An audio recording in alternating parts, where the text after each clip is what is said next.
Hey everyone, welcome back to the channel. So, after traveling around a few places in Europe, I finally made it to Bruges. And wow, what a beautiful town! This place surprised me in the best way. I didn't expect to fall in love with it so quickly, but within 5 minutes of walking around, I was like, okay, this town is a fairy tale.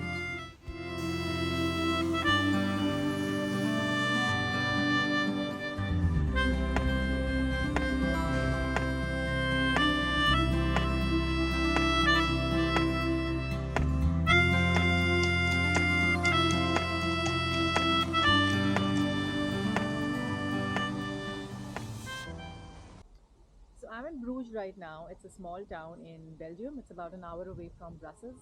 So I got here yesterday and it honestly feels like I've actually stepped into a fairy tale. This place is so pretty. Like it's beautiful. It's definitely one of the best places I've visited in Europe.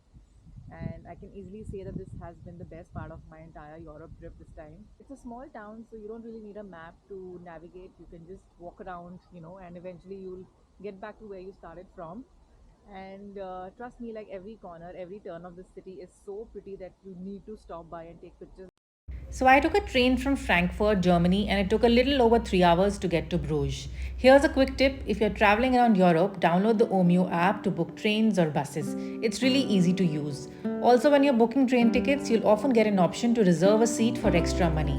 In my experience, you don't need to because most trains have plenty of empty seats, so you can easily save a few euros. The journey to Bruges was very scenic and comfortable. The moment I arrived, I knew this place was going to be special. The city is small enough that you can just walk to your hotel, drop your bags, and start exploring right away.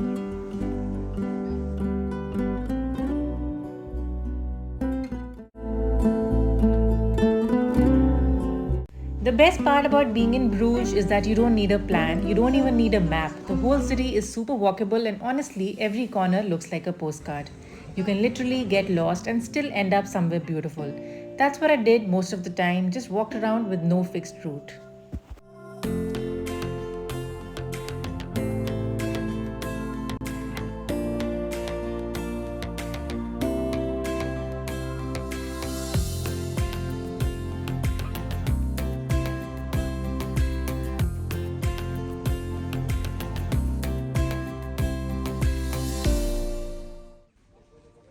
So the bridge that you see behind me seems like a nice Instagram picture spot, and there's always a queue of people to get a decent picture.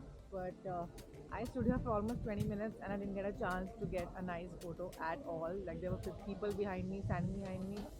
So anyway, I'm going to walk away and probably try coming here again in the evening to get a nice picture because this is like definitely really one of the prettiest spots in Bruges for a nice photo. So Bruges is famous for its canals and it's also known as the Venice of the North, and I can totally see why.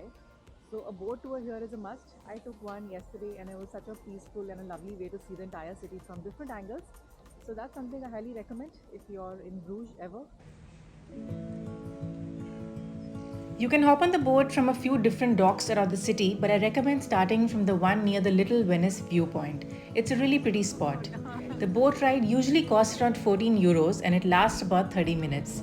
It's not too long, but you get to see a lot: bridges, old houses, and some quiet parts of the city you might otherwise miss. It's relaxing and it's something most people visiting Bruges do, and for a good reason.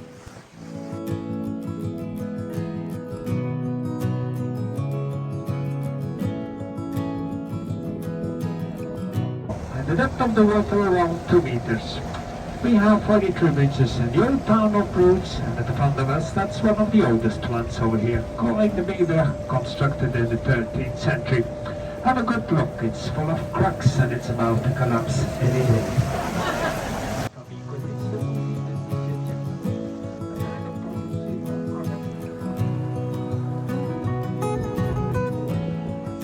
So every city has that one main center where everything is happening, right? In Bruges, that's Market Square. It's like the heart of the city and it's this big open square surrounded by colorful buildings you've probably seen in photos.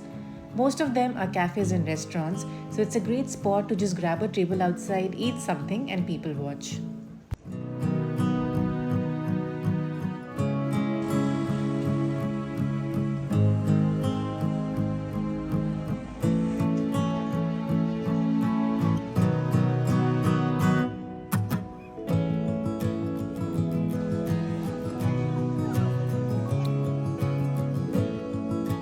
One of the biggest landmarks here is the Belfry Tower. It's huge and kind of hard to miss. And if you're up for it, you can climb up to the top of the tower. There are about 400 steps. So I don't think I'm up for it, but yeah, it's one of the things that you can do here, and the view from the top is really nice. You get to see the entire Bruges, like the entire city of Bruges. So I'm sure it's lovely, but I don't think I'm going to be doing that. Right next to Market Square is Berg Square, which is smaller and a little quieter but just as pretty. It's surrounded by some of the oldest and most historic buildings in Bruges, including the City Hall. And really close by, you'll find the Basilica of the Holy Blood. This little church is super famous because it's believed to house a small glass container with a few drops of Jesus' blood.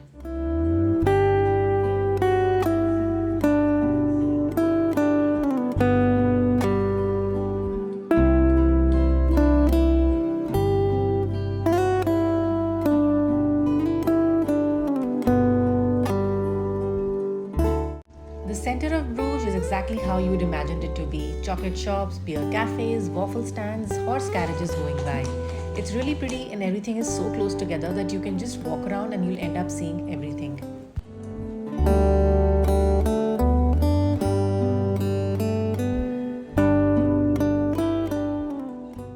Now let's talk about the food because Belgium is pretty famous for it. Chocolates, waffles, and of course beer. Honestly, beer is a big deal here. Every little cafe or bar has a huge menu of Belgian beers, and many of them are locally brewed. There's even a beer museum in the center if you're interested. I didn't have the time to go this time, but maybe next time.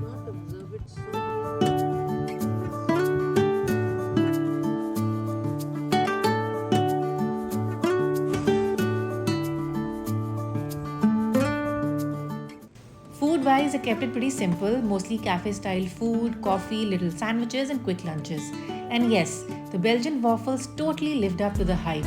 My favorite ones were topped with fresh strawberries and cream. I also tried some really good fries with mayonnaise because that's how they eat them here. Street food in Bruges is surprisingly really good, and there are so many cozy cafes along the canals where you can just sit and relax. This is the kind of a place where you enjoy slow snacking rather than big dramatic meals, and I really like that vibe.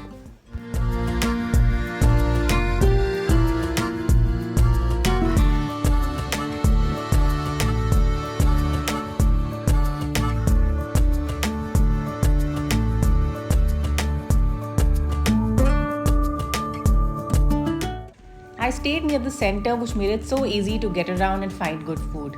And if you're traveling solo, Bruges is perfect. It's safe, peaceful, and honestly, you'll enjoy your own company here.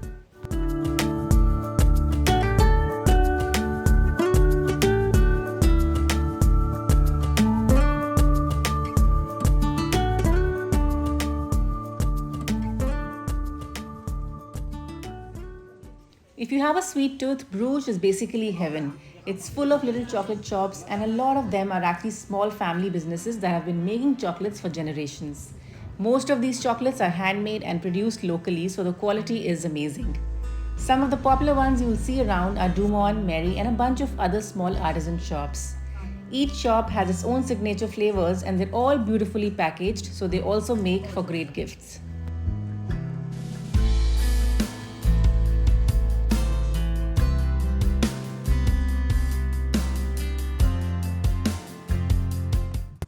One of my favorite things I did in Bruges was a night walking tour. It lasted almost 2 hours and we explored the city under the lights when it was quiet and empty.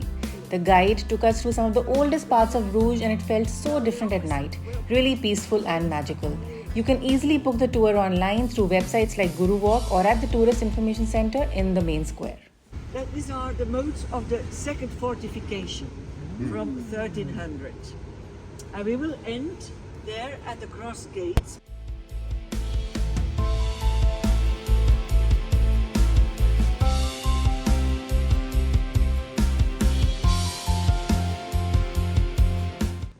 Now here's something really interesting I learned on the tour. While parts of Bruges really are centuries old, not everything you see is actually medieval. Over the 19th and 20th centuries, the city restored and even rebuilt many buildings to bring back that old medieval look. And they've done it so well that you honestly can't tell what's original and what isn't. Everything just blends in perfectly.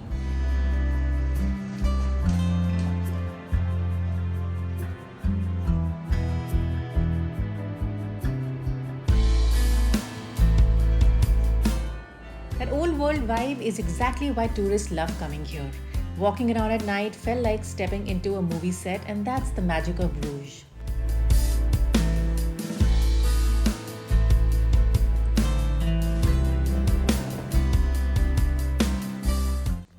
Bruges totally lived up to the hype. Calm, pretty, easy to explore, and full of history if you're curious enough to dig a little. I only stayed for 2 nights, but honestly, even one full day gives you a solid experience. If you're planning a trip to Belgium, I'd say don't miss this town. It's not just about how beautiful it looks, it's how it feels to be here. Let me know in the comments if you've been here or if it's going to be on your list now.